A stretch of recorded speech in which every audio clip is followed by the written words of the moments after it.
versículos 14 a 23.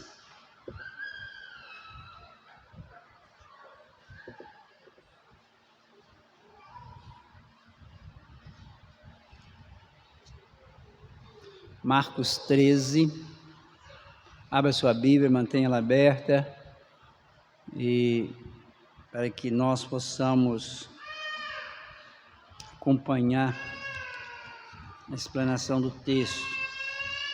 Nós vamos orar antes de lermos. Pai querido, nós pedimos ao Senhor que esteja falando ao nosso coração, aplicando a Tua palavra à nossa vida, para que nós venhamos a vivê-la conforme a Tua vontade. Que o Senhor esteja, ó Deus, tocando no nosso coração pelo poder do Teu Espírito, e que nós possamos ouvir e aplicar essa palavra conforme a Tua vontade. Que o Senhor tenha misericórdia de nós. Nós oramos, ó Pai, agradecidos no nome santo do Senhor Jesus. Amém. Marcos 13, de 14 a 23.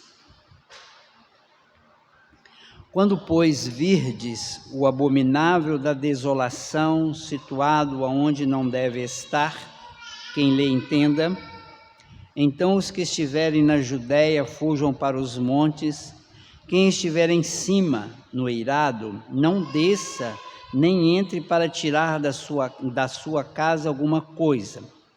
O que estiver no campo, não volte para trás para buscar a sua capa. Ai das que estiverem grávidas e das que amamentarem naqueles dias.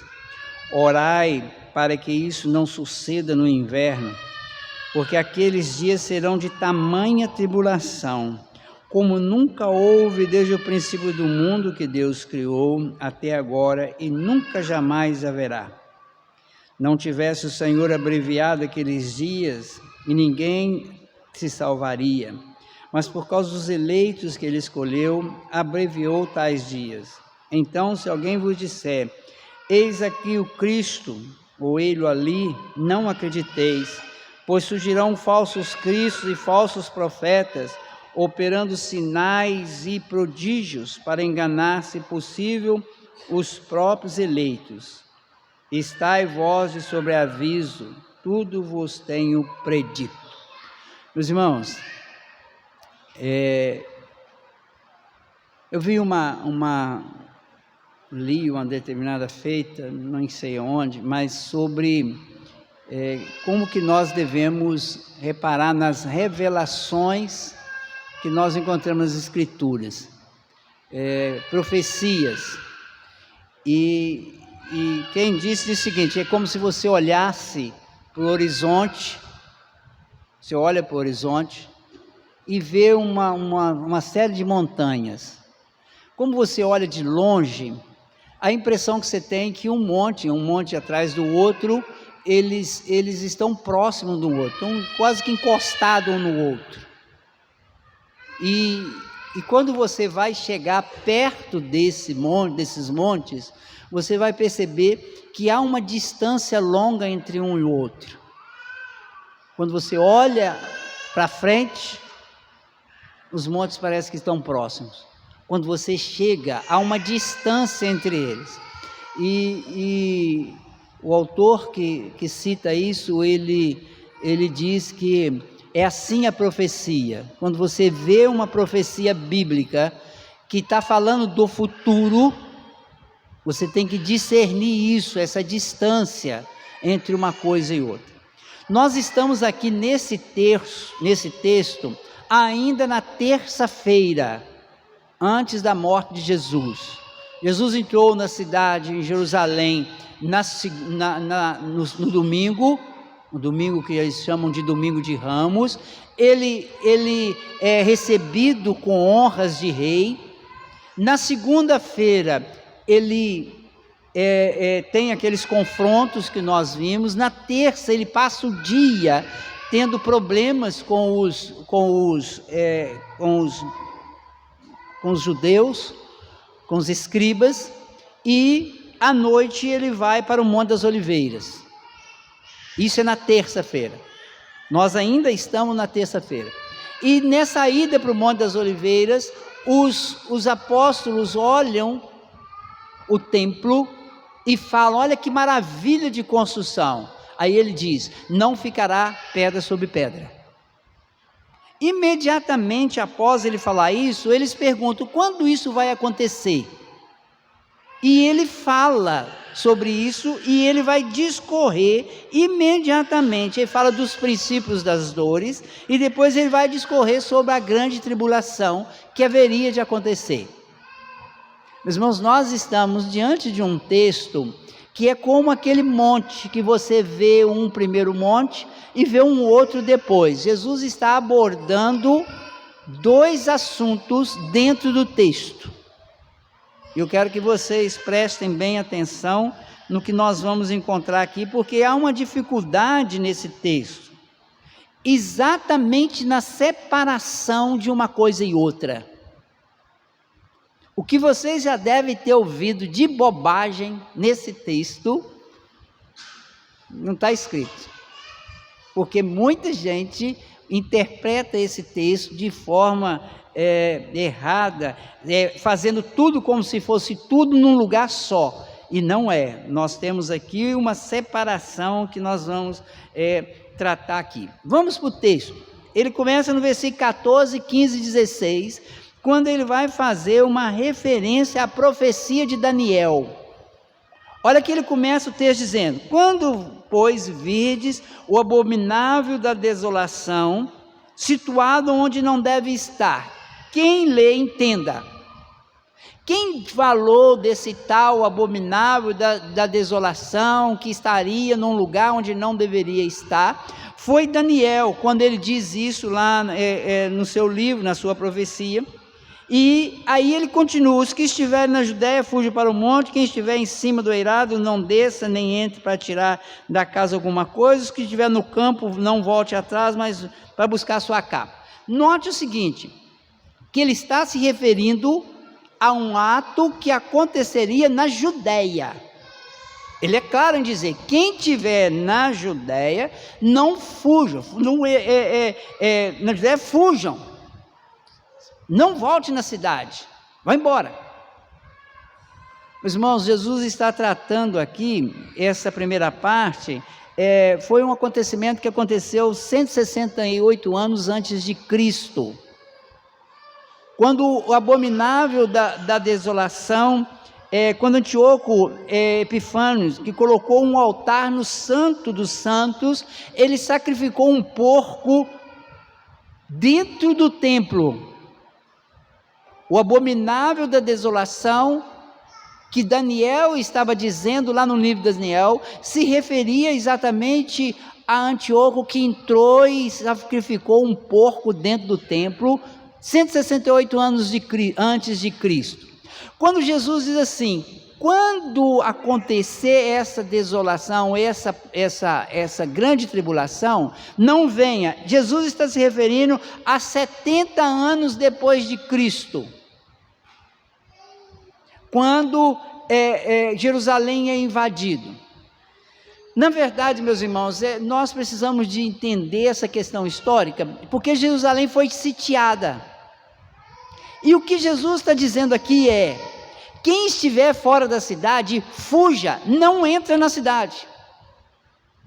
Coitada das grávidas, porque vão ter que fugir grávidas. Coitada daquelas que amamentam, porque tem que levar os seus filhos. E aqui, meus irmãos, nós encontramos um problema, porque Jerusalém foi destruída, e naquele período da destruição aconteceu um fato. As pessoas, ao invés de cumprirem aquilo que Jesus havia dito antes, fugirem, as pessoas foram para dentro da cidade, para se protegerem dentro da cidade.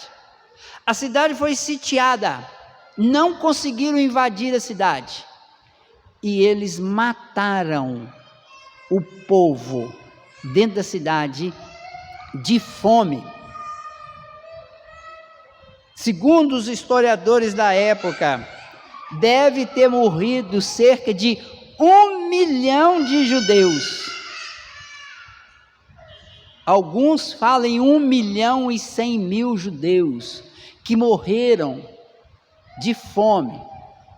Conta-se a história de que pessoas sacrificavam, matavam os filhos, assavam os filhos, e outros pediam para comer juntos. Não podia sair dentro da cidade. Foi algo tão trágico que, segundo os historiadores da época, eles falam que foi uma destruição tão grande, algo tão terrível, que eles dizem que foi algo catastrófico que aconteceu. Se você pegar historiadores romanos, historiadores judeus, você vai ver que foi algo assim, uma tragédia que aconteceu. Por isso ele diz: o que estiver no campo, não volte atrás para buscar a sua capa. Fuja da cidade, a cidade vai ser destruída. Eles vão destruir o templo, eles vão destruir tudo. Então, quando nós pegamos esse texto, nós estamos vendo um primeiro monte. Jesus está falando que o abominável, aquela profecia de Daniel, foi cumprida em 168 anos atrás. Agora ele está fazendo uma outra profecia, um outro monte que está distante, 70 anos, que vai acontecer. E aí ele vai falar no versículo 17: ai das que estiverem grávidas, que se amamentarem naqueles dias, orai para que isso não suceda no inverno. O que ele está dizendo? Olha, isso vai acontecer de tal forma que é necessário até que Deus abrevie o tempo. Ele vai dizer aí no versículo 20: não tivesse o Senhor abreviado aqueles dias, e ninguém se salvaria, mas por causa dos eleitos que ele escolheu, abreviou tais dias. Meus irmãos, ele está dizendo o seguinte, que a ação da invasão de Jerusalém foi algo tão terrível, que Deus abreviou esse processo. Deus abreviou para que eles não sofressem mais do que já estava sofrendo. E aqui tem uma questão, que quando ele chega no versículo 20, ele passa a ver um outro monte. Ele passa a falar de outra coisa, quando ele diz: então se alguém vos disser, eis aqui o Cristo, ou ele ali, o que ele está dizendo? Olha, com uma outra visão, ele está dizendo: olha, no futuro, quando alguém disser, eis aqui o Cristo, ele ali, não acreditem, pois surgirão falsos cristos, falsos profetas, operando sinais e prodígios para enganar, se possível, os próprios eleitos. O que ele está dizendo? Ele está falando: olha, o abominável da desolação já aconteceu, que foi a visão de Daniel. Jerusalém será destruída, e no futuro próximo, depois da destruição de Jerusalém, haverá momentos em que eles vão falar que Cristo está aqui, Cristo está ali. Haverão falsos cristos, falsos profetas, operando sinais e prodígios para enganar, se possível. O se possível é exatamente para dizer que não há possibilidade de enganar os próprios eleitos. Então, meus irmãos, quando a gente pega esse texto, Jesus está próximo, nós vamos ver no texto na semana que vem, que ele já vai falar de um outro monte mais afastado, que é a sua volta, o seu retorno. Então, ele está mostrando as profecias futuras, definindo cada uma delas, e aqui o problema está que nós, às vezes, pegamos esse texto e queremos ajuntar o texto como se estivesse vendo apenas uma profecia, e não é. Ele está escalonando aquilo que irá acontecer. E no final do texto, ele diz: estáis, pois, de sobreaviso, tudo vos tenho predito. Vocês estejam atentos, porque essas coisas vão acontecer. Aparecerão falsos cristos, falsos profetas, sinais e prodígios para enganar, se possível, até mesmo os escolhidos. O que esse texto tem para nos ensinar sobre o nosso Deus, meus irmãos? Nós precisamos de ver algumas coisas aqui relacionadas com o nosso Deus. Deus é um Deus que revela fatos históricos nas suas limitações, conforme a sua sabedoria, soberania. O que eu estou querendo dizer conforme nas suas limitações? É que Deus não revela fato futuro de forma tão detalhada que nós conseguimos definir tudo. As revelações que nós encontramos na Bíblia são de fatos históricos, elas são muitas vezes limitadas para nós. Haja vista quando você lê Apocalipse. Você fica na visão de João, no futuro, ele transmite aquilo dentro de uma perspectiva dele, numa limitação, e nós ficamos às vezes lendo os textos e não entendemos bem. Nós vemos isso às vezes no Velho Testamento, quando eles profetizavam da vinda de Cristo, eles não entendiam. E é a mesma coisa para nós hoje. Então nós temos um Deus que revela fatos históricos, mas às vezes nós não compreendemos bem o futuro. Esse Deus que nós servimos, que aqui nesse texto nos mostra, que Ele é um Deus da providência, que Ele governa e dirige todas as coisas, inclusive as coisas difíceis de nós aceitarmos. Nós estamos falando da destruição do templo em Jerusalém. Nós estamos falando da morte de mais de 1 milhão de pessoas dentro de uma cidade, presas, enclausuradas. Nós estamos falando de gente que comeu o próprio filho. De um povo que era chamado o povo de Deus. Nós estamos falando dos descendentes de Abraão, não os da fé, mas segundo o texto, se ele não abreviasse, até os escolhidos. E, como diz os historiadores, foi uma catástrofe de magnitude, muitas vezes não aceita dentro daquela época. Então nós precisamos de entender isso, que o nosso Deus é um Deus que governa até mesmo nesse sofrimento, nessa dor. E nós às vezes achamos que o fato de que nós servimos a um Deus poderoso, um Deus vivo, um Deus verdadeiro, que nós não vamos passar por nada. Isso não é verdade. O mesmo Deus que livra, mesmo Deus que livrou os amigos de Daniel da fornalha de fogo, é o mesmo Deus que permitiu que Jerusalém fosse destruída. Deus é o mesmo. E nós não podemos fugir dessa realidade. Mas também o texto nos mostra uma coisa: nós temos um Deus que preserva a nossa vida. Ele diz de forma clara, Deus abreviou o tempo por causa dos escolhidos. Aquele ataque, aquela destruição de Jerusalém foi abreviada por causa dos seus escolhidos.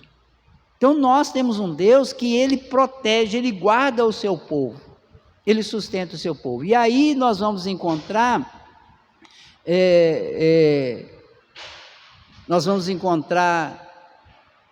na Bíblia diversos fatos que nos mostram isso. Um Deus que cuida, mas é o mesmo Deus que permite alguma coisa. Nós vamos encontrar, por exemplo, em Hebreus capítulo 12, que Deus o texto de Hebreus 12, Hebreus 11, ele vai dizendo o seguinte, que teve homens que foram cerrados ao meio, pessoas que sofreram tremendamente por causa da fé, e Deus permitiu isso. Ou seja, esse Deus providente é um Deus que preserva os seus escolhidos até mesmo no caos, e nós precisamos de estar lembrando disso. O que esse texto nos ensina sobre o ser humano, sobre o homem? Esse texto nos ensina que em Cristo nós temos a devida orientação do Senhor e com a certeza da preservação. Ele está dizendo: olha, vocês vão enfrentar problemas no futuro, que vão dizer que há um Cristo aqui, Cristo está ali, Cristo está acolá. Vocês vão ver sinais, vocês vão ver maravilhas. Meus irmãos, isso está acontecendo nos nossos dias. Nós assistimos isso. Quantas pessoas, quantas vezes você já ouviu as pessoas falando: vem porque tem cura, tem isso, tem aquilo, sinais e maravilhas, cuidado com isso, é o que o Senhor está dizendo. Ele diz de forma clara: pois surgirão falsos cristos, falsos profetas, operando sinais de prodígios para enganar, se possível, os próprios eleitos. Aqueles que não são eleitos, ele está dizendo aqui em outras palavras, ele está dizendo, poderia enganar os próprios eleitos, mas não enganam, mas os que não são eleitos, esses são enganados. Esses são enganados. Então nós vivemos essa realidade hoje. Uma pregação aonde ela se baseia nesses sinais e nessas maravilhas que na verdade só vem trazer confusão, só trazer engano. E quem não tem Cristo, esse será enganado com toda sorte de mentiras, com toda sorte de visões, com toda sorte de coisas que na verdade não procede de Deus. Agora, o que fazer com o texto? Jerusalém foi destruída, aconteceu tudo aquilo, o que nós vamos fazer com isso? Primeiro, meus irmãos, eu quero deixar aqui bem claro uma coisa: cuidado com as profecias, cuidado com aquilo que eles chamam hoje de profecias, muito cuidado. Por quê? Porque hoje as pessoas querem usar de palavras de sobrenatural, de revelação, e dizendo coisas que na verdade não são ditas por Deus. Cuidado com esse tipo de coisa. Nunca seremos capazes de discernir de forma clara as profecias futuras. Nunca. Se você lê Isaías, se você lê Jeremias, quando Isaías, Jeremias profetizam o povo indo para o cativeiro, eles não acreditavam, eles não entendiam. Isso é bíblica, isso é bíblico. Eles profetizavam e o povo não entendia. A mesma coisa, meus irmãos, acontece com a gente. Então nós devemos tomar cuidado, porque essas revelações na palavra que mostram o futuro, e hoje nós temos coisas que ainda estão por vir, nós não as entendemos. E aí o que acontece hoje? Hoje, em nome de profecia e revelação, as pessoas ficam trazendo coisas relacionadas com a sua vida pessoal, que na verdade não tem nada de revelação nem profecia. Não tem nada não, isso é mais crendice ou superstição. A maioria desses negócios hoje, meus irmãos, é tudo falsidade. Então nós devemos tomar cuidado com isso, porque o texto vai dizer isso de forma clara: cuidado para você não ser enganado com isso. Cuidado com profecias cumpridas, usadas como algo que ainda acontecerá. Cuidado para que você não pegue algo que já aconteceu e estabeleça como regra, como algo que acontecerá. Isso é muito comum na Bíblia. Você pega gente que fala do Velho Testamento como se isso fosse acontecer no futuro. Há uma discrepância com tudo isso. Então cuidado com esse tipo de profecia. Não ande atrás de sinais e prodígios. Fuja de sinais e prodígios. Sinais e prodígios são um instrumento para o engano. Cuidado com isso. É muito comum na palavra de Deus, nós encontramos isso. A palavra está dizendo: olha, cuidado, porque os sinais e prodígios vão acontecer com o objetivo de engano. Não ande atrás disso. O que nós precisamos de fazer é buscar realmente uma transformação do nosso coração e buscarmos uma transformação de vida. Esse é o verdadeiro sinal e prodígio que nós devemos ter na nossa vida. Então, cuidado com esses sinais e prodígios. Muitos tentarão passar por Cristo. Muitos tentam passar, e aqui não passar, você não vai encontrar ninguém dizendo assim, eu sou o Cristo. Ninguém vai dizer isso. Mas muitos tentarão passar como aquele que está falando em nome de Cristo, como aquele que está pregando em nome de Cristo, e na verdade não está. Muitos tentarão isso e farão isso.